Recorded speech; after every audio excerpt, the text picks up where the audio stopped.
This is SpaceTime, Series 24, Episode 132, for broadcast on the 19th of November 2021. Coming up on SpaceTime, a massive pile of new gravitational wave detections. India says its latest nuclear missile test is meant as a signal to China, and the growing popularity of remote-controlled telescopes among citizen scientists. All that and more coming up on SpaceTime.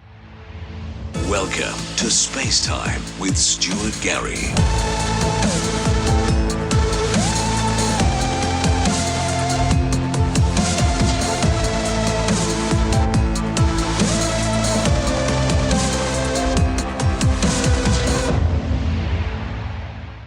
Scientists have announced another 35 new gravitational wave detections. The new discoveries bring the total number of observations to 90, including further confirmation of rare intermediate mass black holes. Gravitational waves were first predicted by Albert Einstein. He theorized that the movement of astronomical objects could cause waves of space-time curvature to be sent rippling through the universe, like waves caused by dropping a stone into a still pond. Like most of his work, Einstein's predictions were proven correct when in 2015 a gravitational wave signal was detected for the first time by LIGO, the Laser Interferometer Gravitational Wave Observatory. LIGO comprises two identical facilities, one in Livingston, Louisiana, the other in Hanford, Washington State. Each LIGO observatory fires lasers into a beam splitter, which shoots the beams along two perpendicular 4-kilometre-long tubes equipped with a mirrored test mass at the far end. The reflected laser lights then sent back to the detector, where eventually they should, well, theoretically at least, recombine. But as a gravitational wave, generated by something like a moving mass or merging black holes, passes through the cosmos, it causes the very fabric of space-time to stretch and compress ever so slightly, by just a fraction of the diameter of a proton. And when a gravitational wave passes through the LIGO detector, local space-time, including the two beamlines and the test masses, are stretched and compressed ever so slightly, but enough to leave them out of phase, the signature of a gravitational wave event. Using multiple gravitational wave detectors allows scientists to determine the direction of the wave source. So a third detector called Virgo has been built near Pisa in northern Italy to further improve detection. Now, a key feature of this particular run of detections was the addition of two additional gravitational wave observatories, one in Japan and another in Germany. The 35 new discoveries were all observed during the second half of the third joint observing run, which ended in late March last year. All the newly detected signals come from merging black holes and neutron stars. And the new data includes some interesting surprises, such as an unusual neutron star black hole merger, a massive black hole merger, and binary black holes, revealing information about their spins. While gravitational waves from a black hole consuming a neutron star have already been observed, this new data contains another such event with some stunning conclusions. GW 1912-19-163120 is a merger signal of a black hole some 32 times the mass of the Sun. Nothing unusual there. But what makes it so spectacular is that it's consuming a neutron star just 1.17 solar masses. Now, if correct, that would be the least massive neutron star ever observed. Remember, a star has to have at least 1.44 solar masses in order to break electron degeneracy and collapse down to form a neutron star in the first place. So what's going on here then? Meanwhile, another new observation, GW 200210-092254, shows a black hole merger with either a very low mass black hole or a very high mass neutron star. The majority of the new discoveries are binary black hole mergers, including some very massive stellar mass black holes, which appear to have merged to form rare intermediate mass black holes, proving at least one explanation for how these are made. Other events have revealed more details about the spins of merging black holes. That's a key property of these mysterious and little understood objects. The authors also look for the implications the findings have on science's understanding of the underlying population of black holes and neutron stars and the history of the expansion of the universe. The detectors are currently being upgraded for the next observing run, which is expected to begin late next year.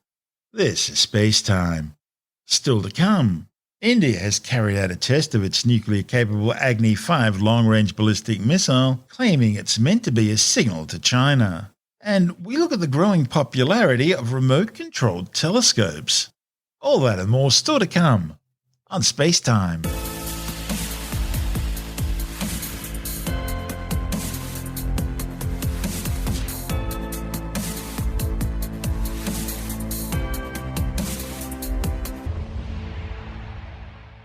India has carried out a test of its nuclear-capable Agni 5 long-range ballistic missile. The nation's defence ministry is describing the test as a stern signal to China, which has been engaged in a series of deadly skirmishes with Indian troops along the disputed Himalayan border. 20 Indian soldiers were killed by China's People's Liberation Army in one attack in June last year. Beijing's also boasted about deploying a microwave heat ray weapon along its border with India, literally cooking Indian troops alive. The 17-metre-tall three-stage solid-fueled Agni 5 has a range of between 5 and 8,000 kilometres. The successful test of the rocket was conducted over the Bay of Bengal. India's deepened its defence cooperation with Western countries in recent years, including the new Quad alliance with Australia, the United States and Japan. However, New Delhi is also a major buyer of Russian military hardware and has ordered Moscow's new S-400 missile defence system despite the threat of US sanctions over the $5.4 billion deal. This is SpaceTime. Still to come, we look at the growing popularity among citizen scientists for remote-controlled telescopes, not in your backyard, but in one on the other side of the planet. And later in the Science Report, a new study warns that global warming is causing extreme ice melting events in Greenland. All that and more still to come on SpaceTime.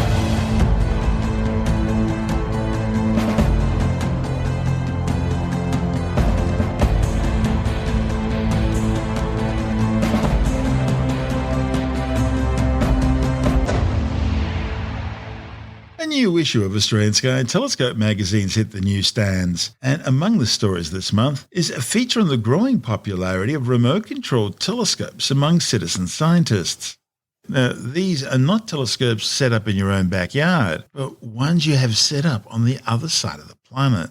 Joining us now with all the details is the magazine's editor, Jonathan Nally. What you can do these days, instead of having a telescope in your backyard, so maybe you might live in a big city where there's a lot of light pollution or something, or maybe you live in a part of the world where you can see some things in the night sky, but you really want to see stuff in the sky that's visible from another hemisphere. So if you live in North America, but you really fancy seeing what's in the southern sky, or vice versa, then you can set up a remote observatory system, or you can use a remote observatory system.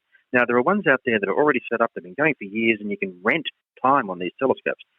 Companies have set up whole fleets of telescopes in certain locations, and you can get on the internet and send commands to these telescopes to say, take a picture of this or take a picture of that, and bingo, it just happens, right, without you having to buy the telescope. So you can do that if you want. And that's Is that like really Swoop? Well. Yeah, that's right, yes. There are things like that. There are quite a number of them, and they're situated all around the world, and they've got some really big, nice telescopes that you can use with fancy cameras and things. And I get a lot of pictures sent to me by people using these telescope systems, and they're just spectacular because the equipment is really good. You know, you're talking about $30,000, $40,000, $50,000 telescope systems that most people just can't afford to buy, but you can afford to rent it for an hour or something. It's not that expensive. But there's an alternative even to that these days, and that is if you do have a backyard telescope, and you find that maybe the light pollution's got too bad or something, or you want to see a different part of the sky, you can actually pack up your telescope system with its cameras and its computers and everything like that and ship it off to this place in Chile that they've set up in the Atacama Desert, which is very high, very dry, and almost never has clouds and basically never rains. So it's the most amazing astronomy environment. And they will unpack your telescope and everything and set it up there, your telescope. They'll set it up there on a concrete block, and then you just remote control it from home. It's really quite amazing. And lots of people are doing this now, and it's not as hard as you think. If you've got your telescope already set up working at home, and it's one of these computerized ones that you can sit inside in comfort and send commands to it down a cable or Wi-Fi or something, then you can actually pack the whole thing up, ship it off to Chile, set it up there, and just take pictures. Might be daytime where you are, but it's nighttime there, so it's taking pictures. And after dinner, you can go and download all the pictures that it's taken and say, wow, look, that's my telescope, thousands and thousands of kilometres away, taking pictures of things that I can't see from here. So it's a really interesting option that a lot of people are taking up. And we go right into it in detail in the magazine, and we basically one person's experience of how they did it and how they found it to be far easier than they thought it was going to be. That's Jonathan Alley, the editor of Australian Sky and Telescope magazine. And don't forget, if you're having trouble getting your copy of Australian Sky and Telescope magazine from your usual retailer because of the current lockdown and travel restrictions, you can always get a print or digital subscription and have the magazine delivered directly to your letterbox or inbox. Subscribing's easy. Just go to skyandtelescope.com.au. That's skyandtelescope.com.au, and you'll never be left in the dark again. This is SpaceTime.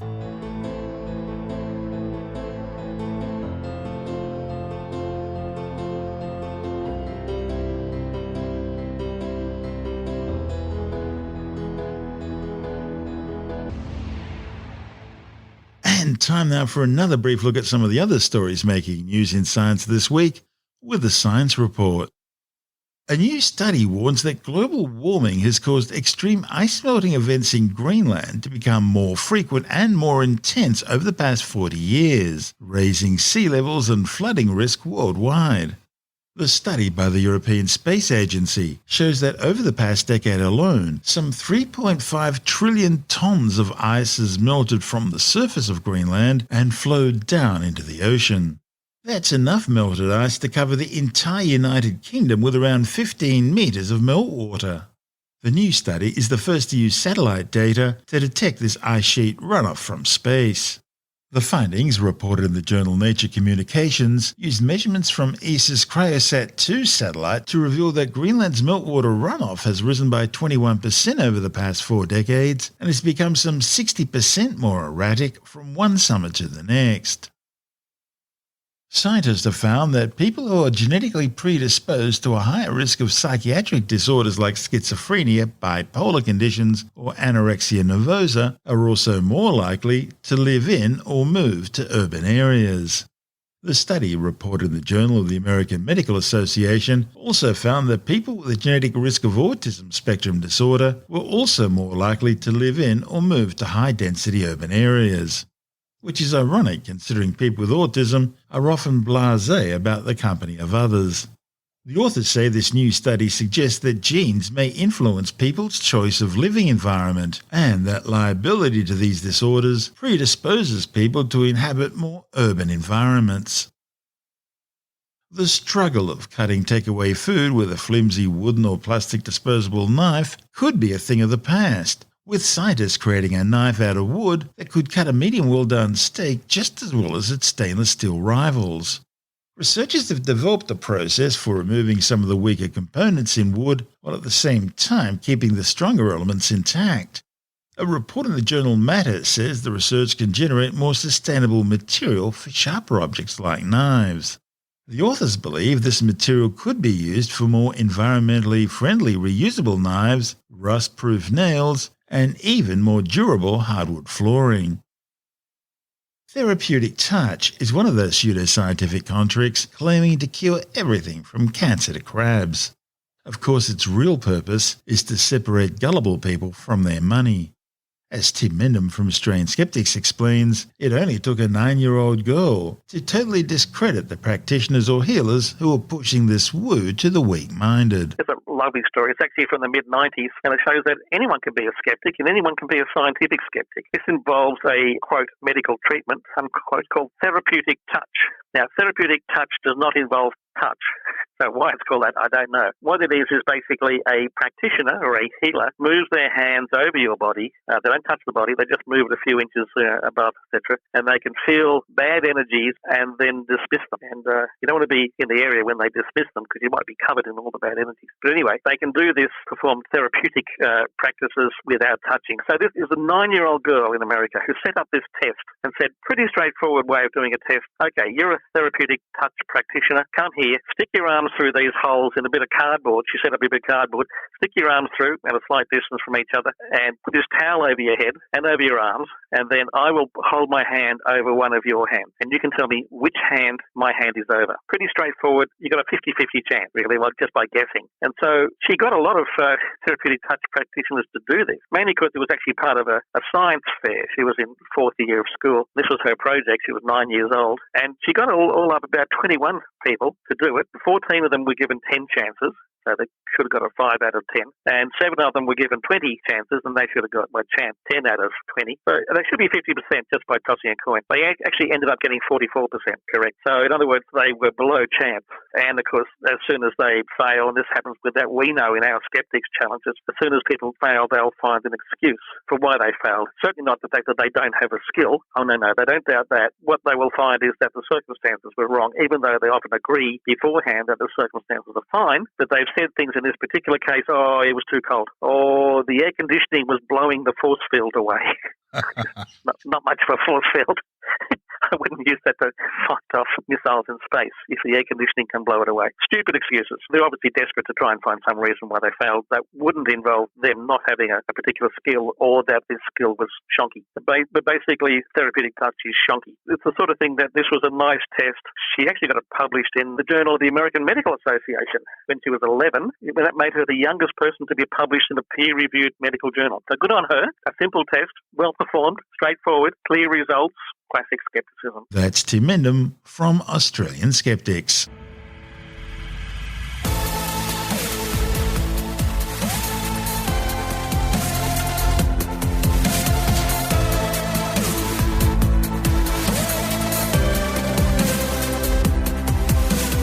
And that's the show for now. SpaceTime is available every Monday, Wednesday and Friday through Apple Podcasts, iTunes, Stitcher, Google Podcast, Pocket Casts, Spotify, Acast, Amazon Music, Bytes.com, SoundCloud, YouTube, your favourite podcast download provider, and from spacetimewithstuartgary.com. SpaceTime's also broadcast through the National Science Foundation on Science Zone Radio and on both iHeartRadio and TuneIn Radio. And you can help to support our show by visiting the SpaceTime store for a range of promotional merchandising goodies, or by becoming a SpaceTime patron, which gives you access to triple-episode commercial-free versions of the show, as well as lots of bonus audio content which doesn't go to air, access to our exclusive Facebook group, and other rewards. Just go to spacetimewithstuartgary.com for full details. And if you want more space time, please check out our blog, where you'll find all the stuff we couldn't fit in the show, as well as heaps of images, news stories, loads of videos, and things on the web I find interesting or amusing.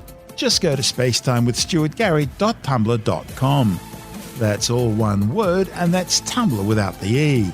You can also follow us through @StuartGary on Twitter, @SpaceTimeWithStuartGary on Instagram, through our SpaceTime YouTube channel, and on Facebook, just go to facebook.com/SpaceTime with Stuart Gary.